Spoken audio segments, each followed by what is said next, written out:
You're in Braves country.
Good afternoon, Braves country.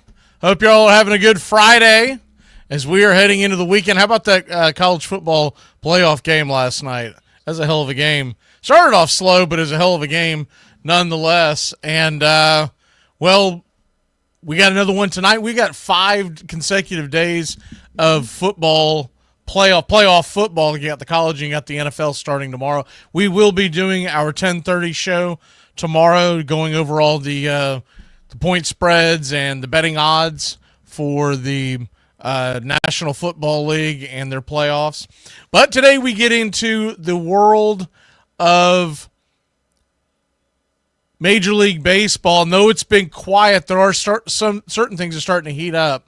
If you missed it, we dropped an article today. It's the first article of the year, and it is one of the first. Let me see if I don't think I've actually pinned it yet, but I'll go ahead and pin it now. It's one of the first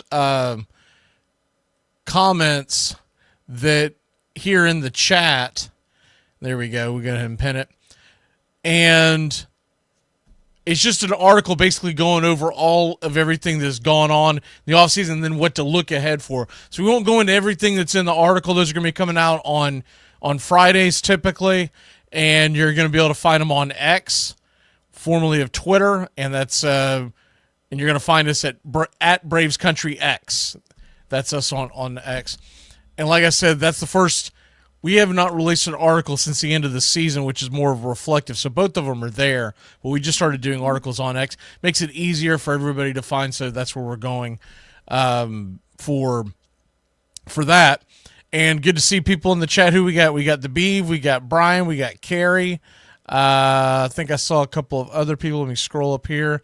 John, David, Anthony. Good to see you. Anthony wants us to sign Hoffman. The problem with Hoffman is he wants the kind of money that Ronaldo Lopez or couple of other relievers turned starters are getting, and I just don't know if he's going to command that. So it's not that they won't sign Hoffman. I don't think it's going to happen anytime soon because I think the market's going to make him wait it out. He's a solid pitcher, but he wants to start. And the question is, can he be a starter in Major League Baseball? And I'm just not 100% sure that he can. So with all that being said, we're looking at what could be a long process for him to even get any kind of offers on the table. Colin Ray just signed. So let's go ahead and hit with the smoke 'em if you got 'em.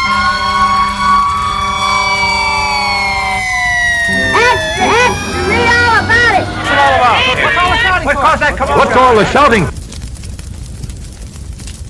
So the smoke 'em if you got 'em. And basically the thing, so one of the things that's in the article is that I had mentioned I wouldn't have minded seeing the Braves sign Colin Ray, but Colin Ray goes off the board. He goes to the Cubs. I would have liked to have seen 1, 2, maybe even 3 of these signings throughout the offseason for the Braves. And the idea being you get guys who can be swingmen coming out of your bullpen. You get guys that can compete for the starting job, but if they don't get the starting job, they have experience coming out of the bullpen, and Colin Ray is a great example. We'll go into other guys like that, but that's one of the guys that is off the board now, and it's a shame because I believe that he's a guy that every time that he's been asked to by the Brewers to step in and make starts, he typically can give you 4 to 5 solid innings. He's not a guy that's going to go deep into a ball game because he doesn't have a deep repertoire. But he's a guy that can give you usually a solid 4 to 5 innings, and you go from there. And that's really all you're looking for from a number 5 starter. But anyways, in the article today, we do go over all the options and what's realistic going into the into this offseason and who's available, considering I'll just put it bluntly. You can read the article and it goes much more into detail, but there's no one left out there that's going to be a ground-shaking addition. It's just not. There's just nobody out there. So with all that being said, you are talking about, a situation where the Atlanta Braves are going to go into this, what do we have? It's just over a month until pitchers and catchers report. And that's when it really heats up. If you don't have your team set aside for when pitchers and catchers report,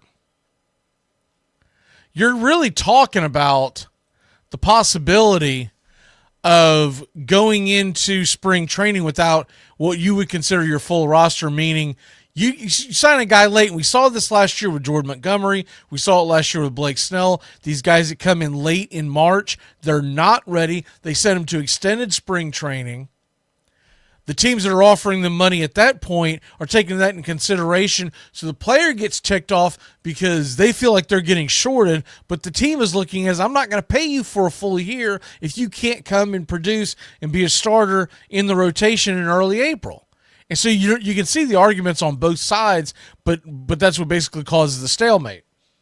So with all that being said, the Braves are in a mess if they don't get guys signed in the next, we'll just say 3 to 4 weeks. Because then you're talking about getting guys involved and adding to the roster that won't produce until, what are we talking about? May, June. And remember, when both of those guys came back last year, now Snell ended up straightening himself out. Montgomery was never right. But when those guys came back last year, because it was a weird, funky start to their season, the first month and a half, 2 months were throwaways, even for Blake Snell, who ended up being very good down the stretch. So we got the big contract by the Dodgers. But honest engine, it was a waste of money by the Giants because by the time he got rolling, they were out of the playoff race, and so that's what you're concerned about. I do have some news on the Reds, Kerry, so hold on for that. We'll do that in the that's the rumor segment. Couple other things that are going on. First of all, the Yankees, now this is a big deal for the Braves. This is an interesting one for the Braves. They've kind of talked about this, but now they're letting it be known publicly. That Marcus Stroman is the odd man out of their rotation. And Marcus Stroman is still a good right-handed pitcher. And what is making him more of a possibility for a team like the Braves who are cash-strapped is the fact that the Yankees are now talking about possibly paying a portion of his contract to get him off the books. Now, this is he has a vesting option in 2026, and it's a player option in which if he throws 140 innings in 2025, this coming season, then he gets a vesting option in 2026. Both years pan out to 18.3 a year. So good to see you underwater. So 18.3 a year, if he comes out and has a good showing, that's honestly a deal, and he'll be 35 next season in 2026. It's honestly, that's not something that's going to hold you back, because if he can grab his vesting option and he's healthy and he's ready to go, the Braves aren't necessarily going to be scared away from that. There's a big debate on whether or not the Yankees are expecting a whole lot back for him, or if they're just trying to cut salary, get him off the books, and possibly bolster their bullpen with the extra money. At 18.3, if the Braves could get the Yankees to eat, we'll just say half, somewhere in the neighborhood of half, and the Braves pay about $9 million, I think it's a real possibility. Jordan Montgomery has been talked about quite a bit. Now, the problem with Jordan Montgomery is his contract is much bigger. Jordan Montgomery is much bigger on the market because, remember, he signed the deal last year, and his contract looks like this. You've got one more, and it's a player option that he did pick up. So he's an unrestricted free agent at the end of the year. He's at 22.5, and so it's only $4 million more than the Marcus Stroman signing. What's being debated back and forth is how much money Arizona is willing to eat. Is Arizona just going to go roll out there with them, or are they really that motivated to move them? If I can choose between the two of them, I want Jordan Montgomery. I want Jordan Montgomery all day long. But if the Yankees are willing to eat a bunch of dollars off the books, and we can bring in someone like a Marcus Stroman who could easily compete and be a solid number 4 to solid number 5 pitcher, maybe even higher than that. But I'm looking at the fact that you do have Sale, you do have Schwellenbach, you do have Raylo. Those guys, assuming health, are going to be locked and loaded in the 1, 2, 3 slots. You're talking about a guy in Marcus Stroman that if we could get him for anywhere close to the 10 or less, you still have about 14 to play with before you hit the luxury tax. And I do believe, even though they keep saying all the right things about, well, if the perfect scenario comes about, we're willing to do it. I don't think they're as willing to do it as they're telling us. I believe that if they were willing to cruise right through the salary tax, we would have already made a pretty significant move. But now all the big free agents are off the table.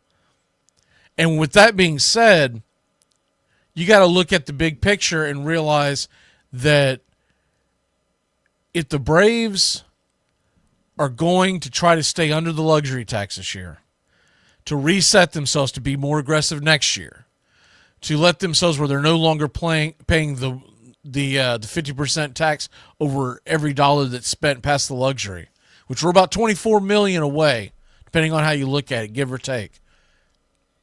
And realize that's a fiscal number. That's for the fiscal year. It's not just what you're sitting on opening day. It's how much money you spend throughout the year. So you do have to realize that every time that you bring a guy up, it can affect your numbers. The other thing is, if you stay under the number this year, you're not going to lose your first-round pick. You're already getting a compensatory pick from the Max Fried signing, which is good. But are the Braves really willing to kick their first-round pick out the window? I haven't seen any kind of evidence that, no matter they're saying it, I get it. They're saying that that's what they're willing to do, but I haven't seen any evidence that they are. Because there are guys out there that the Braves definitely could have afforded that they're not even putting competitive offers in. And, yeah, but you're talking about Paul Skeens. Yeah, we're Paul Skeens is staying in Pittsburgh for a hot minute. Skeens still has, 5 years left on his controllability. Now, the one guy that is been rumored to go out there, and this is a guy that I was excited about, but it seems like the embers have really cooled off of that fire, was Jared Jones. Jared Jones coming.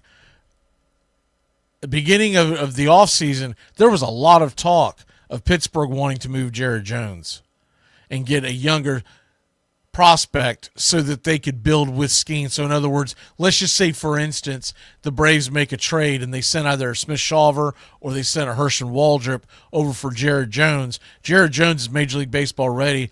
He's a very good starting pitcher for those of y'all who aren't familiar with the Pirates roster. And that would be a situation where the Braves could ride him out for the next, I think it's either 3 or 4 more years of controllability, arbitration eligible, before he hits the free agent market. And you give up a top prospect, but you understand that top prospect isn't quite ready to rock and roll just yet. I'm not against that idea at all, even if they have to lose a Herschel Waldrop. And I get it. The sky is the limit when it comes to Herschel Waldrop. But I still believe he's going to need some seasoning this year. He's not going to be ready to compete for a starting spot in the rotation in the very near future, and that's what the Braves really need. So when you talk about making these trades, that's one that I can see them giving a top prospect for a Jared Jones who has plenty of control left, and he's a damn good starting pitcher. When you start talking about bringing guys like Jordan Montgomery, when you start talking about bringing guys in like Stroman, and you want this team, whoever it is, whether it's the Yankees, the Diamondbacks, to eat the contract, realize they want prospects with them. But I'm not willing to give one of our stud prospects for one of those two that I just mentioned, even if they are eating money, because you're talking about a very short-term solution when we could be talking about a hell of a career in Atlanta for a Herschel Waldrop, for a Smith-Shawver. So that's kind of where we are right now. And the Braves, as far as starting pitching goes, I still believe that if they're going to make anything significant, because I don't believe Flaherty's a real option for Atlanta, they're going to have to do something via trade. And if not, they're just going to get off the scrap heaps. We'll hit up some of those guys here in a second. Let's go ahead and hit up SNIT Happens. We keep playing like this, we'll be the laughing stock of the league. Well, what do you expect? All we got on this team is a bunch of and a booger-eating moron. Bull. That booger-eating spaz make me want to puke.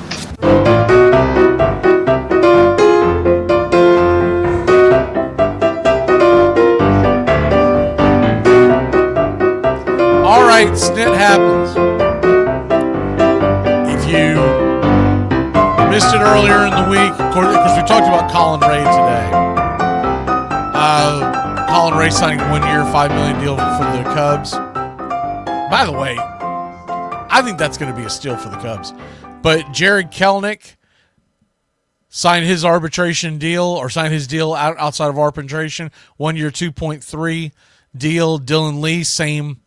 He got a 1-year deal for $1 million. That was because of the injuries. Dylan Lee's worth a hell of a lot more.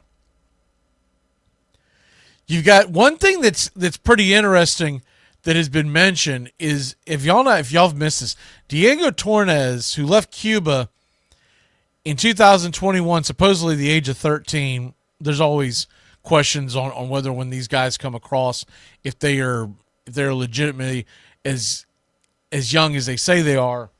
Because if you've never paid attention to this, one of the games that's played internationally is that if you lie about your age and you don't lie up, you lie down, you're more impressive if you're a 13-year-old prospect that's slamming the ball out of the park, right? But let's take it for the face value of what we're being told. So in 2021, he was 13 years old. That makes him about 17, will be 17 this year. He spent 3 years in the Dominican Republic Alex Sanchez Academy, and he's now the number 5 talent on the list of prospects down south. He's a switch hitter. He's a 5-tool player. And he is going to sign with the Atlanta Braves on January 15th. So still a young guy, right? Still a very young guy. But that's someone to keep an eye on. Probably not this year. Probably not even next year. But it could be by 2027, 2028. We could be talking about Diego Torres. And he is an absolute... I've seen a lot of his video. I mean, he has got a picture-perfect swing from both sides of the plate. Keeps the bat head through the zone. And I'm excited to see where they decide to put him. There's a couple of different spots that they can put him defensively. But that is something you want to keep an eye on. The Nationals signed Ahmed Rosario. This is a guy that, damn it, this is a guy that I wanted the Braves to sign. Because he's a perfect platoon-type player that could have played shortstop and all over the infield. But the Nationals signed him to a very cheap deal. They say now that the Rays are unlikely to move Yandy Diaz and Brandon Lowe. Those were 2 guys that the Braves were kind of rumored to be in on for possible outfield platoon situation. Because remember, Ronald Acuna Jr., best case scenario, we'll see him around Memorial Day.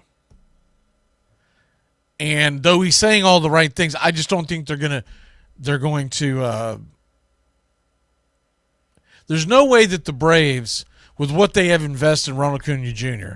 and wanting him to make it all the way to October, there's no way they're going to rush him. So we need that depth.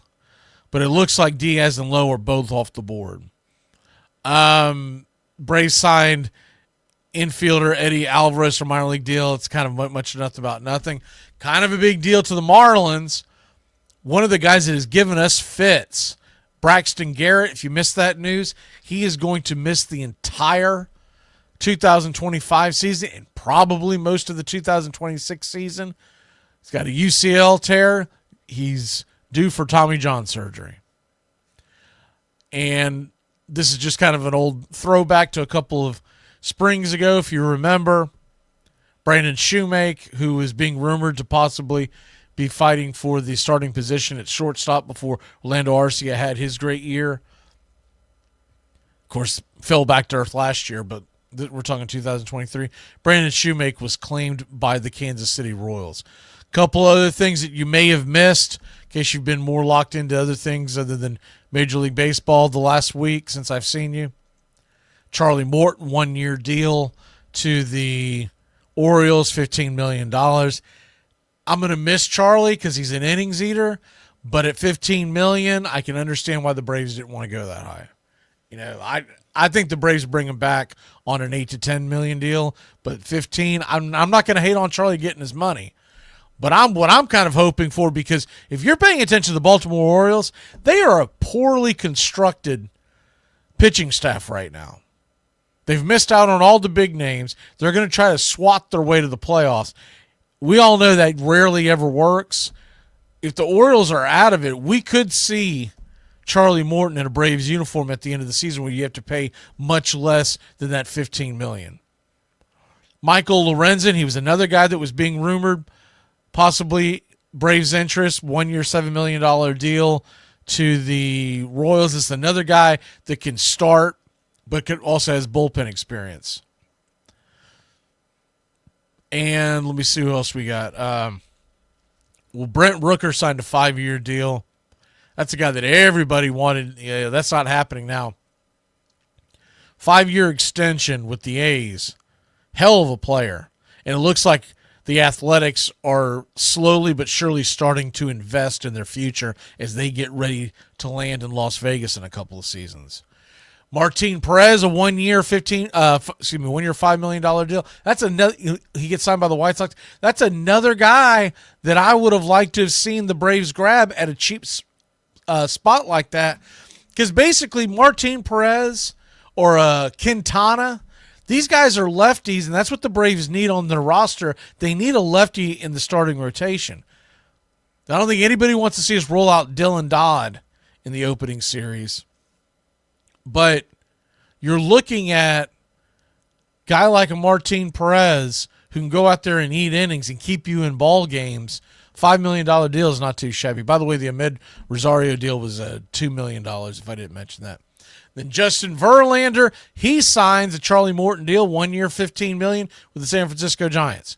He probably gave the Giants a discount because he probably wants to be in California. Of course, his wife is an actress, famous actress. So that probably had something to do with it. I don't think we could have gotten him for the same price if you're wondering about that. I believe that he wanted to be somewhere in California if he could do it.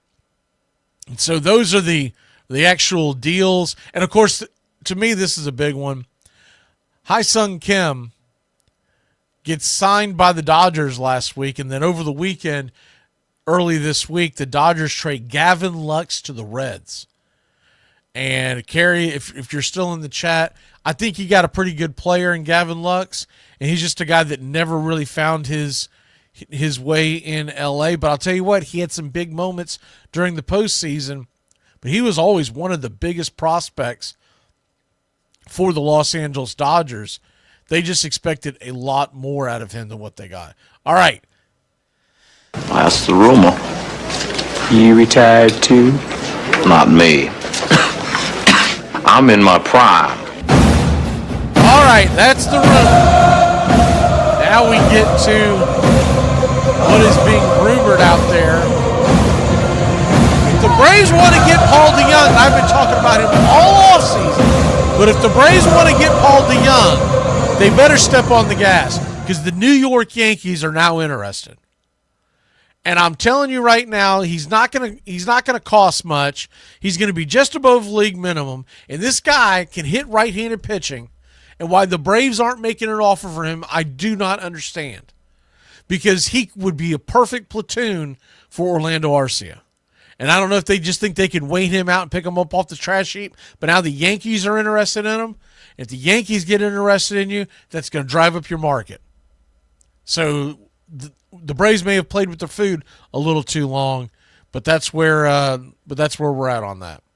The next one on the list, I'm so irritated about the Paul DeYoung thing, because Paul DeYoung would have been a perfect addition last year. Could have easily gotten him in a trade. He could be a very cheap option this year. And he's exactly what the Braves are looking for. Someone, and I don't want to hear Arcia had a down year, we hope for a bounce back. No! Orlando Arcia did what Orlando Arcia is going to do. It's the 2023 year that's the outlier. Before that, Orlando Arcia has always been a very below average hitter. Very good defense, but a very below average hitter. So the idea that last year was the outlier is absurd. 2023, when the rest of the offense was clicking, and he was probably seeing a lot more fastballs, that's the problem we're going to have this year. And at this point, you're just going to throw him down at the number 9 spot and hope for the best. Because as of right now, he's done nothing to give us any kind of, I don't know about y'all, but I have zero faith in Orlando Arcia coming to the plate and getting a base hit. And then the weird thing that he did when he was out there hugging who was it? Was it in the Padres series, the playoff series, and I believe it was Manny Machado. It may have been Tatis, but it was one of their big stars, and he's hugging them after they get to second base on a double. What the hell is that? You're in the playoffs. All right. A couple other things that are out there. Bunch of filings have taken place. That started this week. And if you want to look up all that, I would just suggest to go to MLB.com and look up all that because I don't have time to go through all that. But a bunch of different filings have taken place. We went over the Kelnick and the Dylan Lee deal. But all the teams are doing their filings right now. All right. One of the guys that the Cincinnati Reds and the Atlanta Braves are both checking in on and seeing if there's any kind of possibility of signing him. Carlos Estevez. He's the reliever that came over from the Los Angeles Angels, and he ended up with the Philadelphia Phillies, and he's been decent, but he didn't have the kind of year down the stretch that would have made him a top-tier reliever. So if we're going to miss out on guys like Tanner Scott, Carlos Estevez could be an option. The next guy on the list, as far as Andrew Kittredge, he is off the board. Another good reliever. He went to the Orioles, so he is gone. And you hate to see it, but I don't think the Braves had real interest in Andrew Kittredge, so that one didn't bother me as much. Tanner Scott is the next big name that is out there that, as far as pitching goes, you can make the argument, Flaherty, but I think Tanner Scott's going to have a much bigger impact wherever he goes. Tanner Scott, the rumors right now are the Mets, the Braves, the Dodgers, the Red Sox, the Yankees. Those are the five big players. Ton of other teams are interested in him, but those are the ones that have been kicking the tires the most.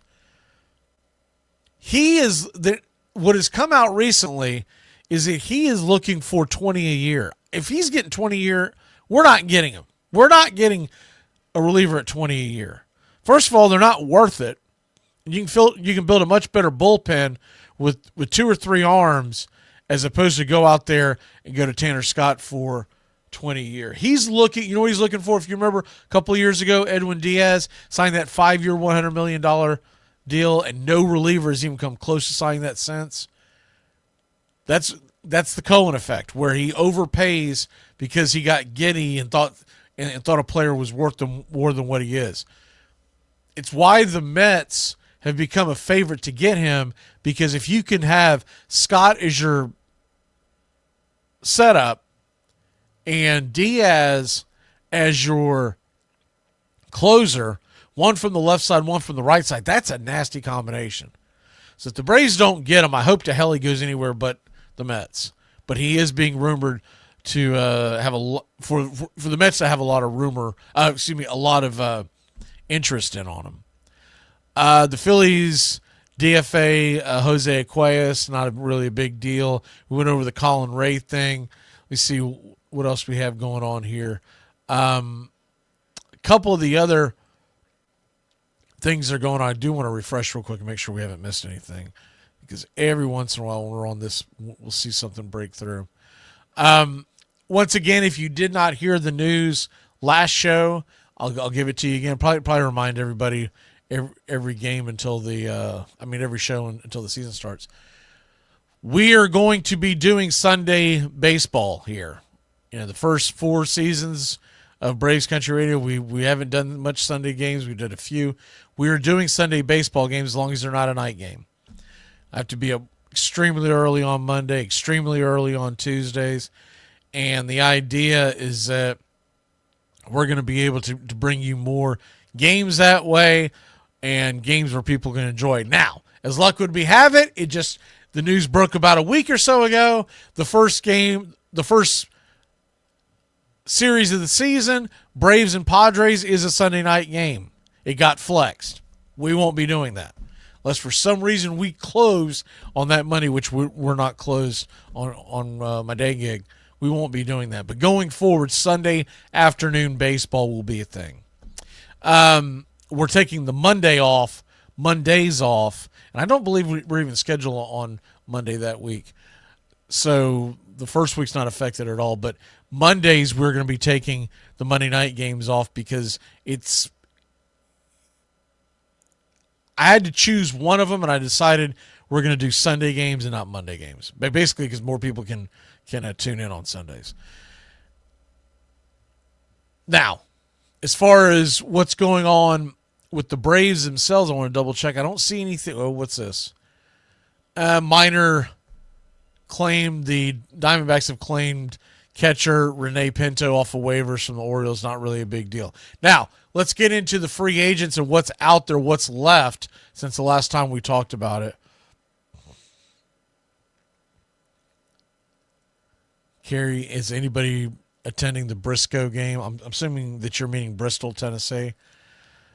Not bloody likely. It's right after they're doing that right after or right before I think it's right after the All-Star game in Atlanta. So the All-Star game in Atlanta, that's the one that we're planning on going to. That's the big one. It was poorly planned by Major League Baseball, the Braves and Reds, to have a game that close to the All-Star game being hosted by the Braves. Though it's in Braves country, it really makes it difficult to go to both of them. So, and I figure it'll be back eventually. I'm not that worried about it. Not to mention the fact I've already seen like what it's going to look like. Oof. Those seats are going to suck. You're going to be so far away from the damn game. But I'm sure it'll be a fun time. But those seats are going to suck. All right, as far as players that are available, let's go to the relievers because I really believe that is our biggest concern. Relievers that are going to be available out there. And a couple of the guys that I'm going to name at the beginning. First of all, Ryan Presley has a vesting option. We'll see if he picks that up. But Kenley Jansen is a free agent. But unless Kenley Jansen's willing to go into the setup role, I don't see him coming to Atlanta. The one thing that is in our favor is Kenley Jansen grew up an Atlanta Braves fan. And I'm sure I've told that story, won't go over the whole thing. But he got drafted by the Dodgers, but he grew up an Atlanta Braves fan, mainly because of Andrew Jones. As far as setup guys, realistic guys that are going to be out there, you got Ross Stripling. He's another guy that is a swing man. I don't really see the Braves making an offer on him. David Robertson's out there. He's going to be 40 years old by opening day. He's losing a lot of interest. He still brings pretty good heat, but another guy, Joe Kelly, he'll probably sign a really cheap deal and go back to the Dodgers. He seems to be happy there. Guys that are actually of mild interest to the Braves is a guy like the Carlos Estevez that we just mentioned. Obviously, A.J. Minter, that's the one that we really want to go to. That's the one we really want to sign, bring A.J. Minter back, and have him be paired up with somebody else. But you get the feeling that if they sign Tanner Scott, they probably wouldn't bring back Minter, and vice versa. Because that would be two lefties, two elite lefties in the back of your bullpen, which you can never have too many good arms. But how many are you going to realistically use? If you look at the bullpen right now from the left side, it's Dylan Lee and it's Aaron Bummer, and that's about it from the left side, unless you're talking about guys that are being brought in on minor league deals. Another guy that's sparking a lot of interest, and they keep talking about how great of a year he has, and I understand that, but the guy's also going to be 38 years old just after opening day, and that's Kirby Yates. Yes, San Francisco, Ian Anderson is back. and I would encourage you to read the article that's pinned at the top of this live over on X. We wrote kind of a detailed article about what's going on with the Braves and the roster and what to expect. But Ian Anderson is back, but there's a little trickiness to that whole thing. But I don't have time to get into that right now. But Ian Anderson is back, but they've got a decision to make, and that's short of it. Ryan Stanek is available out there. Ryan Yarborough. These are guys, they're up and they're down. Lucas Sims, possibly a guy that you could bring in on a fairly short deal.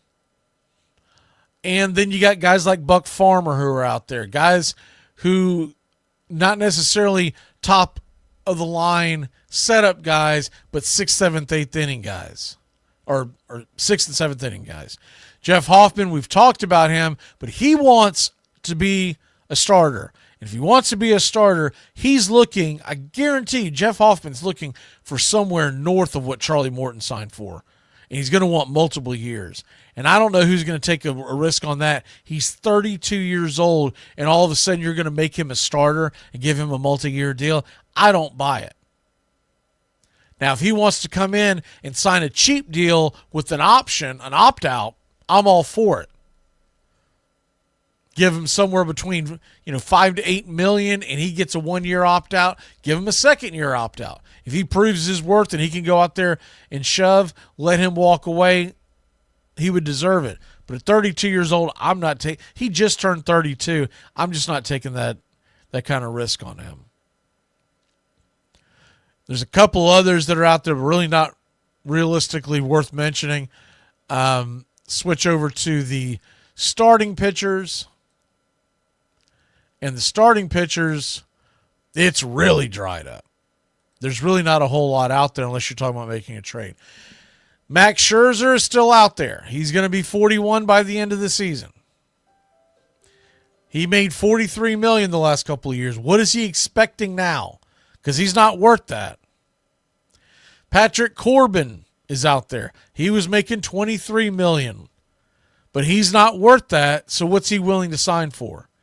Jack Flaherty is still the best free agent option out there. If I was going to handicap it as far as who's going to get the most longest deals that are left, I'd say you're going to go Flaherty number 1, and then probably I'd say it's either going to be like a Nick Pivetta type, maybe even Jose Quintana, but that's about it. There's not a whole lot out there.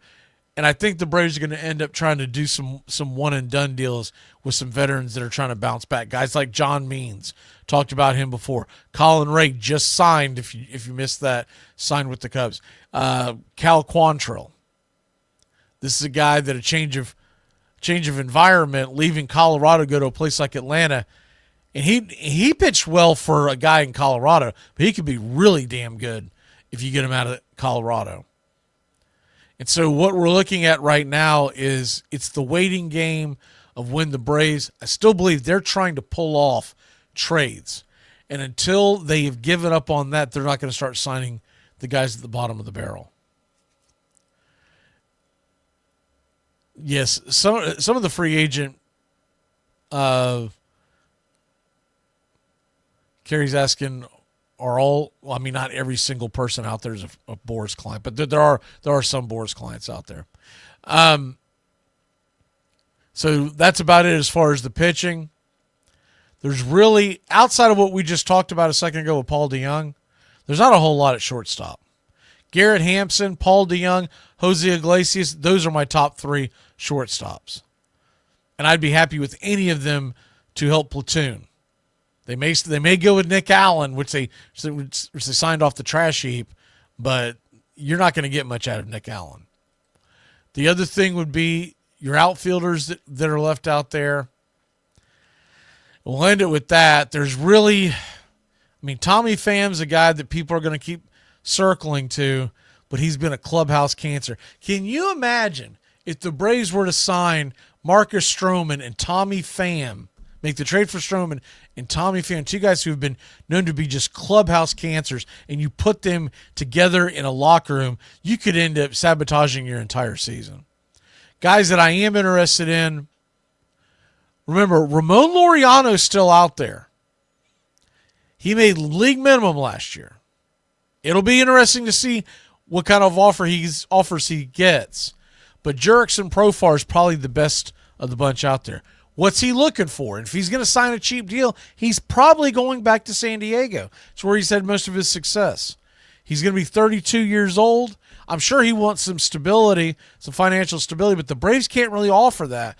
Not just because of the money, but because when Acuna comes back and he's healthy and Harris is healthy and Kelenic is healthy, they're not really looking for a full-time outfielder. And unless you're flashing forward and saying one of these guys can be the DH in 2025 2026 when Ozuna comes off the board, that's not really an option right now. And I don't think the Braves want to paint themselves in a corner like that. Jesse Winker is another guy that you could see platooning. The only drawback of Winker is that he is a left-handed bat. So when Acuna does finally come back, you're going to have, 3 outfielders of the 4 you would typically put out there, not counting Brian De La Cruz. And they're all going to be lefties.